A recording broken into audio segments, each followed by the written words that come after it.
A paz do Senhor, povo de Deus. Mais uma vez estamos aqui com muita alegria para ministrarmos a lição de número 8 do livro CPAD Adulto. Essa lição ela vai falar sobre dons ministeriais de evangelista. E eu venho informar para os irmãos que a aula, o roteiro do vídeo está todo em PDF, pode ser baixado no meu site, na minha página do YouTube, gratuitamente, para que os irmãos possam acompanhar a progressão do vídeo. Que Deus possa nos abençoar e nos trazer uma lição que possa renovar nossos conhecimentos. Agora, meus irmãos, vamos fazer a leitura do texto áureo. Esse texto encontra-se em 2 Timóteo, capítulo 4, versículo 5. Mas tu, sê sóbrio em tudo, sofre as aflições, faze a obra de evangelista e cumpre o teu ministério. Verdade prática. O evangelista proclama o pleno evangelho de Cristo com ousadia. É um arauto de Deus no mundo. Leitura bíblica em classe. Encontra-se em Atos 8, de 26 até o versículo 35. E Efésios 4:11. Atos 8. E o anjo do Senhor falou a Felipe, dizendo: Levanta-te e vai para a banda do sul, ao caminho que desce de Jerusalém para Gaza, que está deserto. E levantou-se e foi, e eis que um homem etíope, eunuco, mordomo-mor de Candace, rainha dos etíopes, o qual era superintendente de todos os seus tesouros, e tinha ido a Jerusalém para adoração. Regressava e, assentado no seu carro, lia o profeta Isaías. E disse o Espírito a Felipe: Chega-te e ajunta-te a esse carro. E correndo, Felipe ouviu que lia o profeta Isaías e disse: Entende tu o que lês? E ele disse: Como poderei entender se alguém me não ensinar? E rogou a Felipe que subisse e com ele se assentasse. E o lugar da escritura que lia era este: Foi levado como ovelha para o matadouro, e como está mudo o cordeiro diante do que o tosquia, assim não abriu a sua boca. Na sua humilhação foi tirado o seu julgamento. E quem contará a sua geração? Porque a sua vida é tirada da terra. E respondendo o eunuco a Felipe disse: Rogo-te, de quem diz isso o profeta? De si mesmo ou de outro? Então Felipe, abrindo a boca e começando nesta escritura, lhe anunciou a Jesus. Efésios 4:11. E ele mesmo deu uns para apóstolos, e outros para profetas, e outros para evangelistas, e outros para pastores e doutores. Como objetivo geral da nossa lição, nós temos mostrar a singularidade do ministério do evangelista na vida da igreja. Nos objetivos específicos, nós vamos abordar a respeito do envio dos 70, refletir a tarefa inacabada da grande comissão, indicar o papel do evangelista no Novo Testamento. O ponto central da nossa lição é evangelista, obreiro especialmente vocacionado, a fim de proclamar o evangelho do nosso Senhor Jesus Cristo. Irmãos, a grande tarefa da igreja é pregar o evangelho de Jesus Cristo. O ministério evangelista foi concedido por Deus para que, com graça e paixão, as pessoas fossem tocadas pela mensagem do evangelho. É um carisma de ordem ministerial que o nosso Pai do Céu dispensou ao seu povo.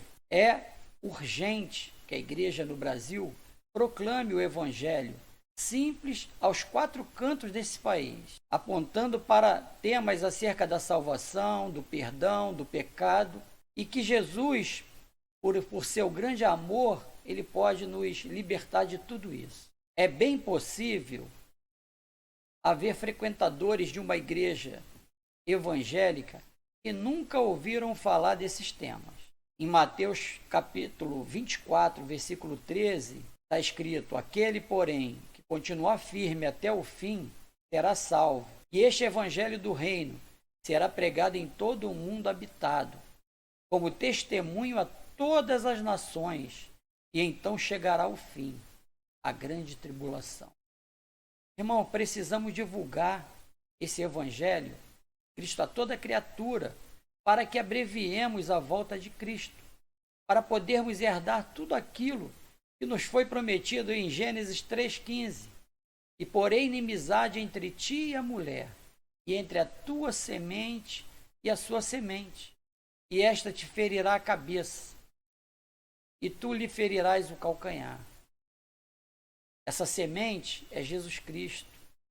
E enquanto nós continuarmos ficando acomodados nos nossos sofás, achando que porque nós estamos salvos, está tudo bem, e é uma questão de tempo, nós não estamos ajudando para que o Messias volte o mais breve possível. É necessário que nós preguemos o Evangelho a toda criatura, aí sim, ele depois voltará. Porque nenhum ser da terra terá a desculpa de dizer que não ouviu falar desse Evangelho que liberta, que cura e que salva. Vamos à introdução. O ministério de evangelista é dado por Deus à igreja como um dom valioso. Por isso, estudaremos procurando vislumbrar como o Senhor Jesus o considerou e como esse dom ministerial por Deus concedido é tratado em um Novo Testamento, bem como sua destacada operação nas igrejas do Corinto e Éfeso. Temos de Jesus a ordem para pregar o Evangelho em uma multiforme sabedoria. Deus dispõe para a igreja o poder necessário para proclamar o Evangelho com ousadia. Os evangelistas, irmãos, na era atual, estão desaparecendo. Os evangelistas, na era atual, na igreja atual, é uma classe em extinção. Não se ouve mais falar sobre evangelização. Não se ouve nem falar sobre evangelistas. São poucos que a gente conhece. E há necessidade de que se evangelize. Mas como a grande comissão não só cabe aos evangelistas, nós não podemos nos acomodar e dizer, porque já que não tem evangelista, eu não posso fazer nada. Eu posso sim. Eu não sou evangelista ungido, mas eu sou evangelista chamado por Deus. Quando ele me escolheu, ele já me escolheu me capacitando para me falar dele. Não há aquele ser humano que seja tocado por essa graça maravilhosa que não tenha capacidade de falar dela. Se nós formos tocados por essa graça e nós não temos condição de falar dela, é porque essa graça, na verdade, não nos tocou ainda. Nós achamos que fomos tocados, mas não fomos tocados ainda. Porque quem é tocado por essa graça, por esse poder, é capacitado diariamente. Porque nós sabemos que do momento em que nós levantamos a mão para Cristo, Ele nos entrega, Ele nos confia o seu reino e a propagação do seu evangelho aqui na terra. Então nós temos que ter consciência que esse evangelho ele tem que ser pregado por toda a criatura que tenha condição de falar desse amor de Jesus, de falar desse poder, de falar que ele cura, que ele liberta, que ele salva. Então, só assim ele vem e volta para nos buscar e nos levar para o local onde existe uma promessa, que nós teremos o nosso corpo transformado, ficamos incorruptíveis e a nossa vida vai ser transformada no momento que o Senhor vier nos buscar. Precisamos entender que esse evangelho ele tem que ser divulgado o mais rápido possível para que o Senhor possa voltar também mais breve possível. Voltamos à lição. Tópico 1. Jesus envia os 70. Lucas 10, de 1 até o versículo 20. Subtópico 1. São poucos os que anunciam. Quando Jesus enviou os 70 para anunciar as boas novas do reino de Deus na região da Galileia, ele asseverou: Grande é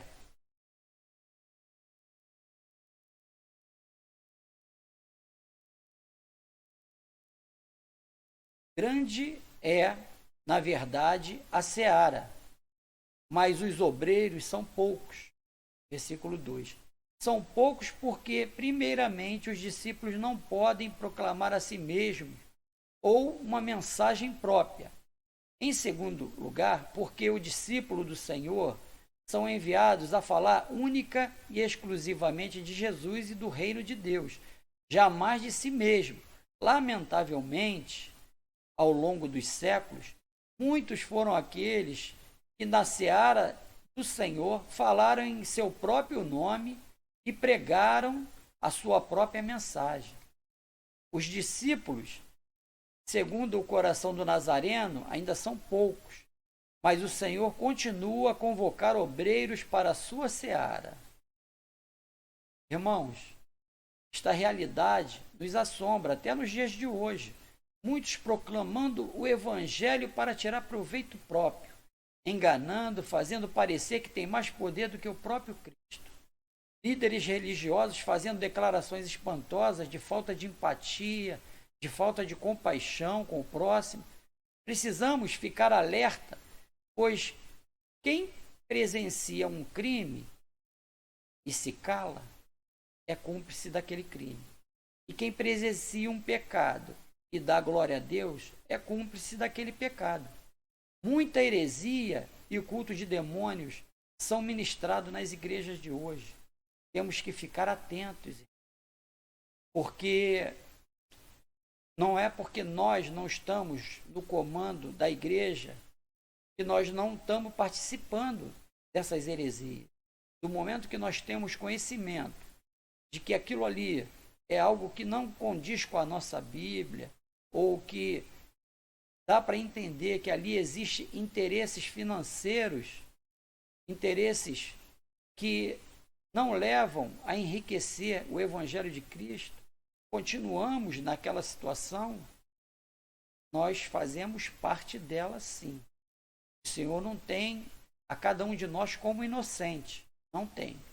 Porque da mesma forma que nós escolhemos o Evangelho de Cristo, nós temos que escolher o ministério onde nós vamos ficar para que nós não venhamos cometer esse pecado por conivência. Subtópico 2. Enviados para o meio de lobos.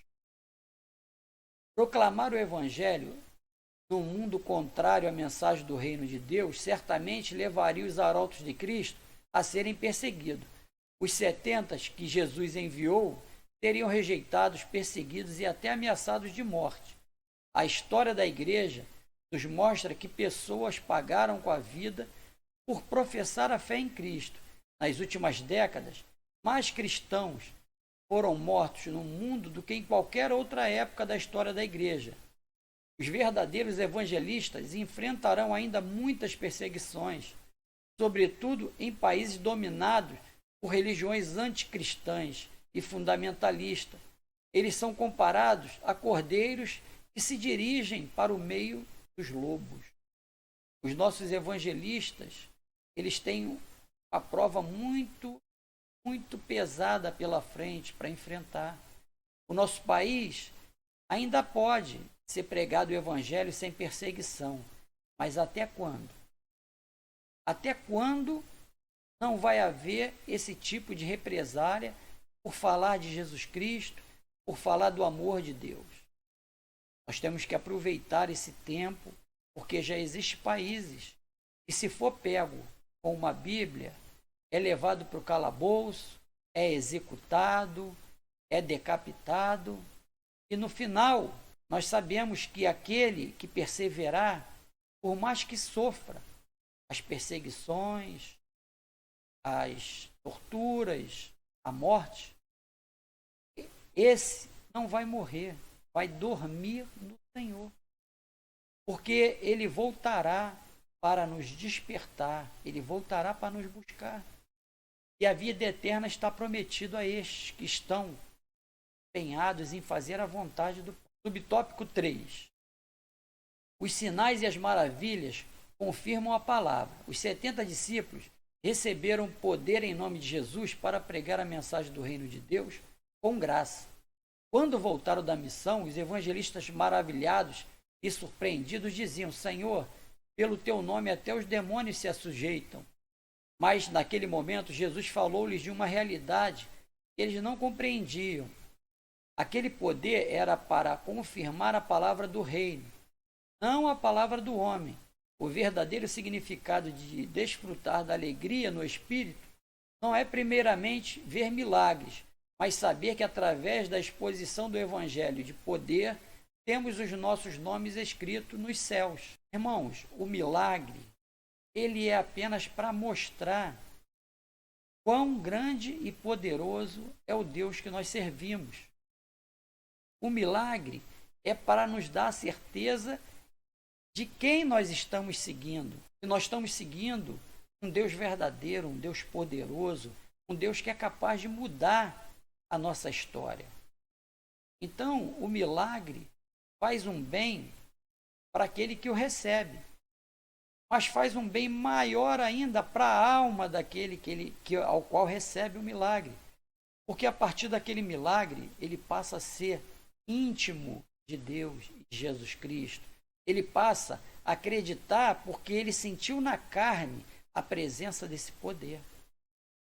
Então, milagres são apenas uma porta para nos fortalecer a entrar nesse ministério, para fortalecer-nos a falar desse poder que existe, desse Deus tão maravilhoso que nós servimos.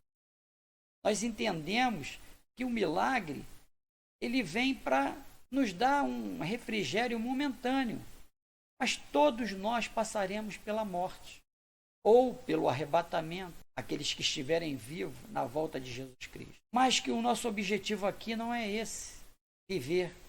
O nosso objetivo é ressuscitar para a vida eterna, ressuscitar para que Deus possa vir junto com Jesus Cristo e nos resgatar dessa terra onde nós somos peregrinos. A Bíblia diz que nós não pertencemos ao mundo, nós estamos no mundo. E o Senhor vai vir buscar-nos para transformar tudo isso em algo maravilhoso, onde a dor, a doença não alcança, as pestes não chegam, porque receberemos um corpo incorruptível, receberemos algo que nada nesse mundo pagaria. Então nós temos que entender, todo milagre que acontece é só para manifestar o poder desse Deus que nós estamos servindo. Por mais que ele possa dar um refrigério para aquele que está recebendo, mas aquele que está recebendo, ele sabe que de qualquer forma a vida dele vai ter um fim.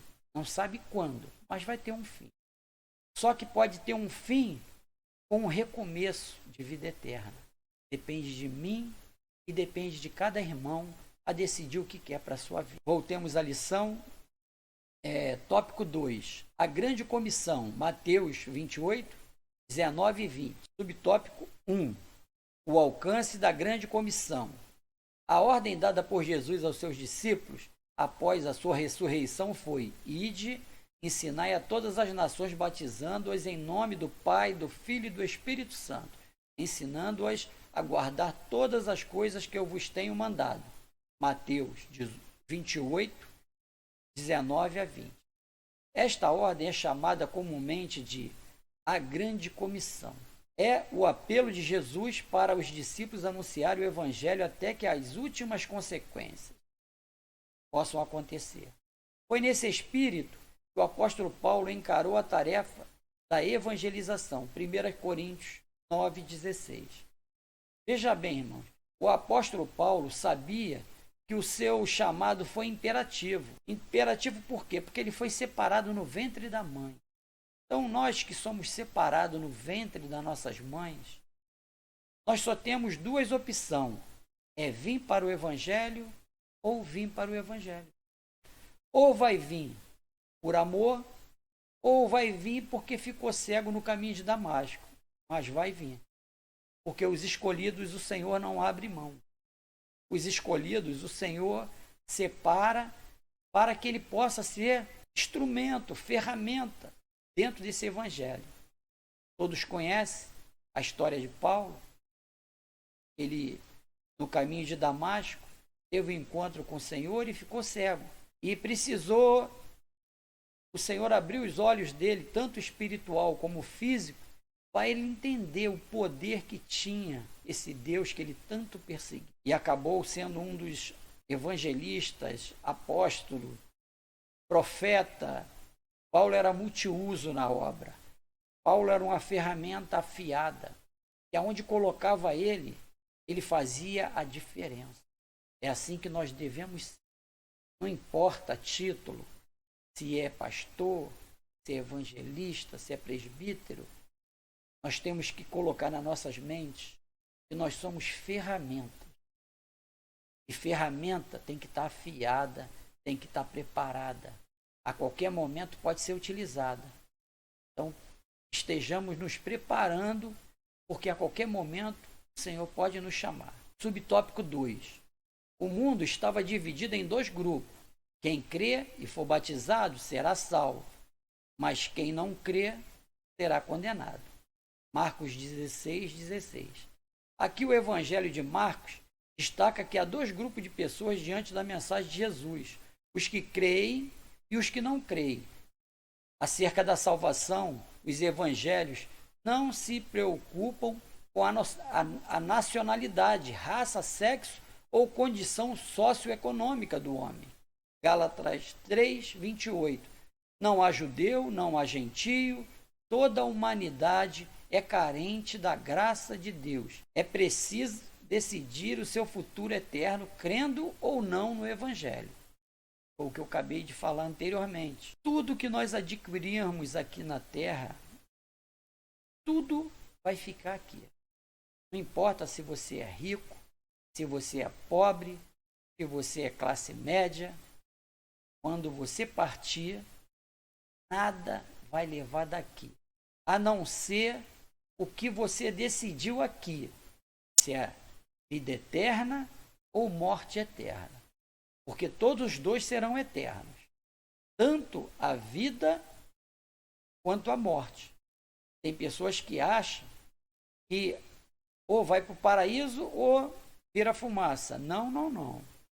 Ou vai para o paraíso ou vai para o inferno queimar, onde o fogo nunca se apaga. E a tortura e a dor é eterna. E as pessoas não conseguem morrer. A dor e o sofrimento será eterno. Então nós temos que decidir aqui. Quando receber a mensagem do Senhor, nós temos que nos posicionar. Porque o Senhor, ele nos diz sempre: eis que estou à porta e bato.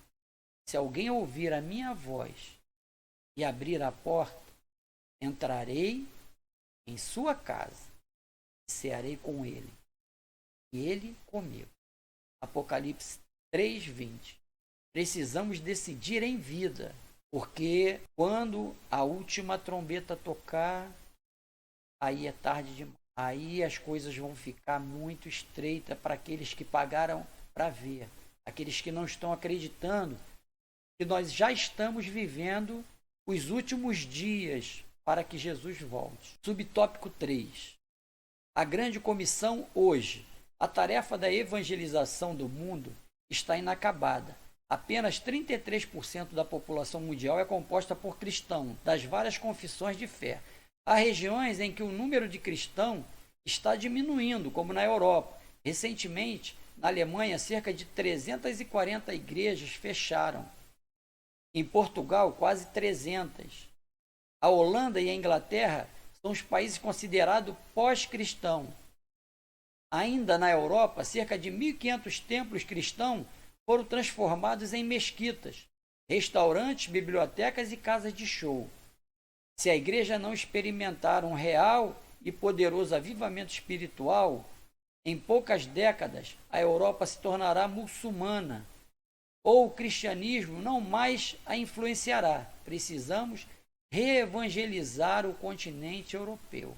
É uma realidade, irmão. As igrejas elas estão fechando suas portas ou se transformando em outro tipo de religião, ou se transformando em bibliotecas, em restaurantes, em cinemas, porque os evangelistas estão sumindo. Os evangelistas estão desaparecendo.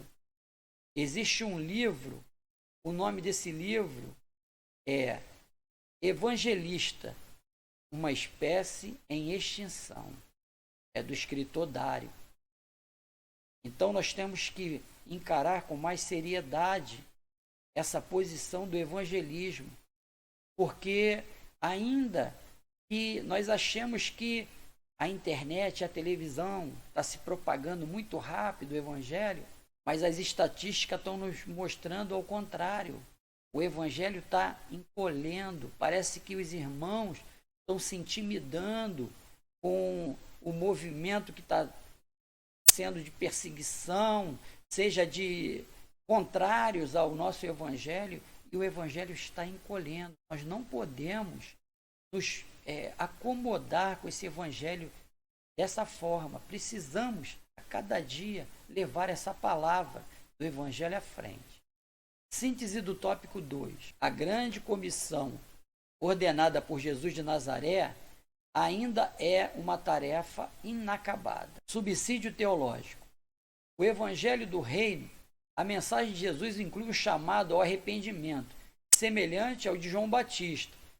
Donald English adverte quanto ao perigo de entender o arrependimento de uma forma estreita demais, como os pregadores evangélicos o fazem geralmente. Ele declara, fundamentalmente, isso significa uma mudança de direção, dar meia volta, mudar a mente.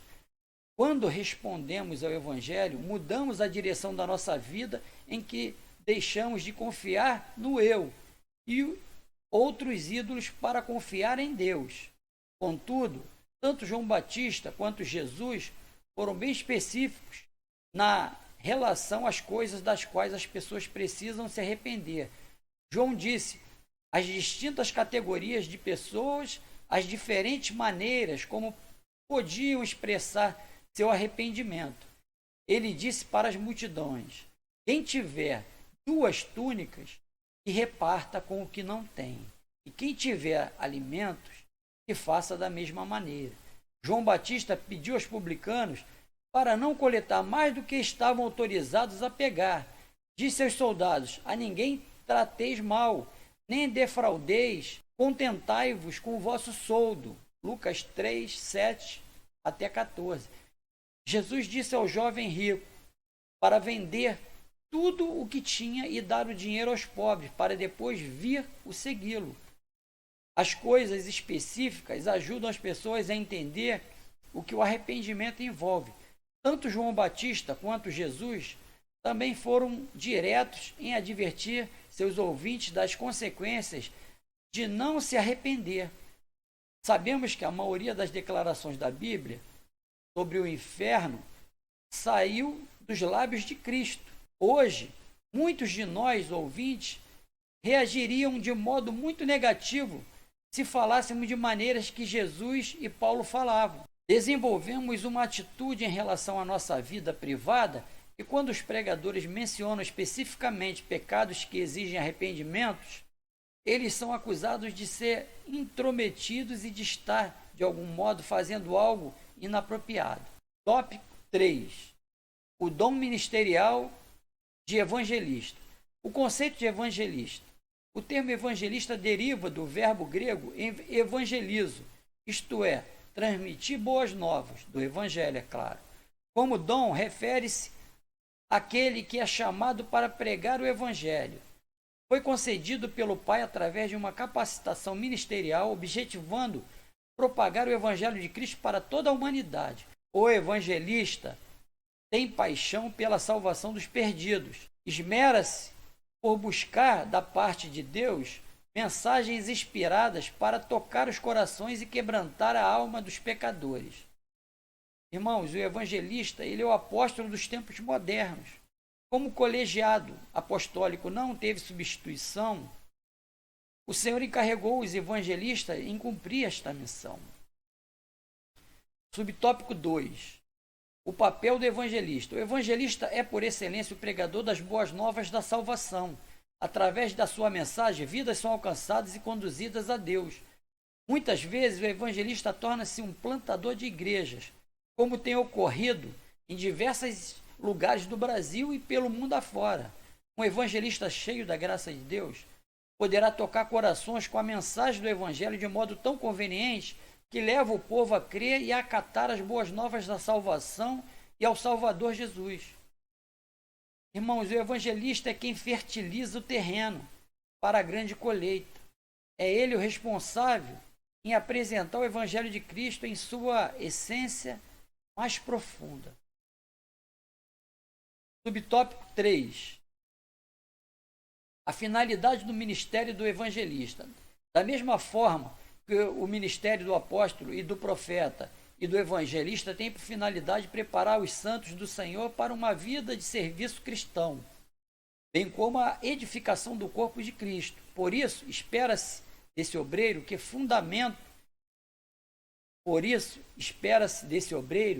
o fundamento do seu ministério seja Jesus Cristo, o nosso Senhor. Não pode haver outro fundamento senão Cristo.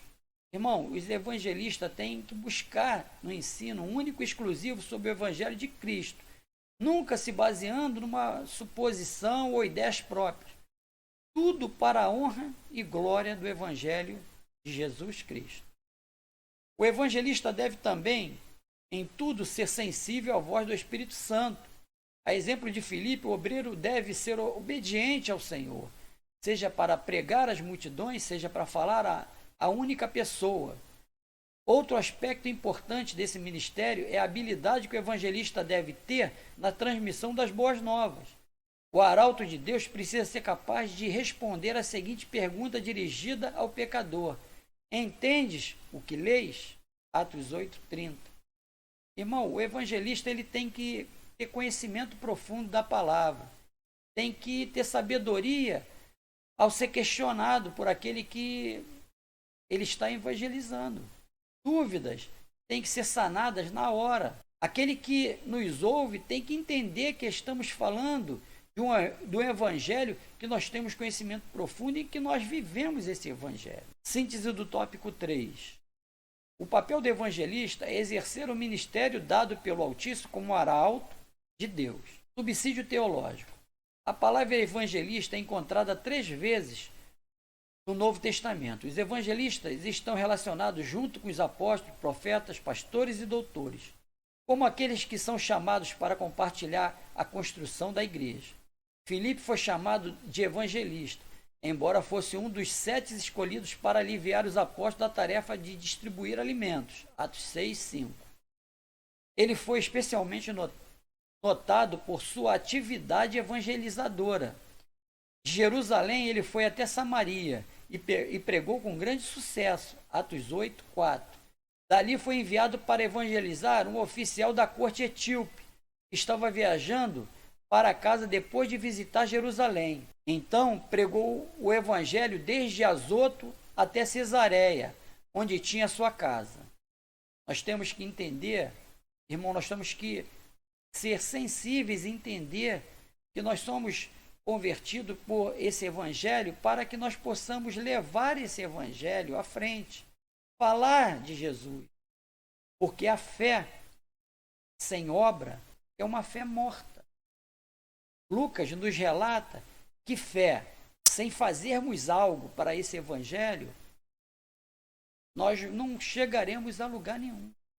Então, a fé, ela tem que trazer frutos. E esse fruto é o trabalho que nós vamos falar de Jesus, nós vamos declarar esse amor que não dá para se comparar a nada aqui na terra.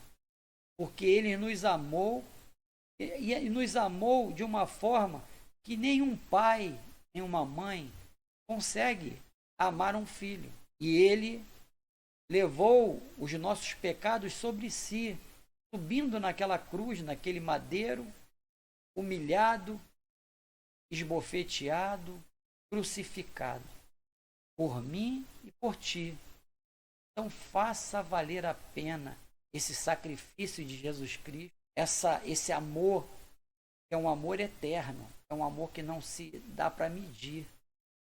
Faça valer. Leve o Evangelho de Cristo à frente. Evangelize. Não importa o seu cargo. Evangelize. Porque ele está voltando. Nós precisamos entender. Quando ele voltar, nós seremos cobrados. Então nós precisamos estar com algo, com um currículo preparado para mostrar para ele, para que possamos receber nossos galardões nessa chegada. Vamos agora à conclusão, meus irmãos. O dom ministerial de evangelista é concedido por Deus a algumas pessoas conforme o propósito do Espírito Santo para o fortalecimento e a edificação das igrejas locais. Isto, porém, não significa desobrigar os crentes individualmente do labor da evangelização. Todo seguidor de Cristo, isto é, todo aquele que se acha discípulo de Jesus, tem em sua caminhada cristã o firme compromisso de propagar a mensagem do Evangelho. E deste compromisso não se pode apartar um único milímetro. Que Deus levante mais evangelistas para a sua grande seara. E aqui nós estamos encerrando. Eu agradeço a cada irmão pelas suas orações. Nós necessitamos das suas orações, porque cada vez que nós se levantamos para preparar algo para evangelizar, o inimigo se levanta furioso. Então, que nós possamos orar juntos. Eu oro por ti, tu ora por mim, e assim nós somos mais fortes. Que o Senhor te abençoe e te guarde. Que o Senhor te dê a paz. Amém.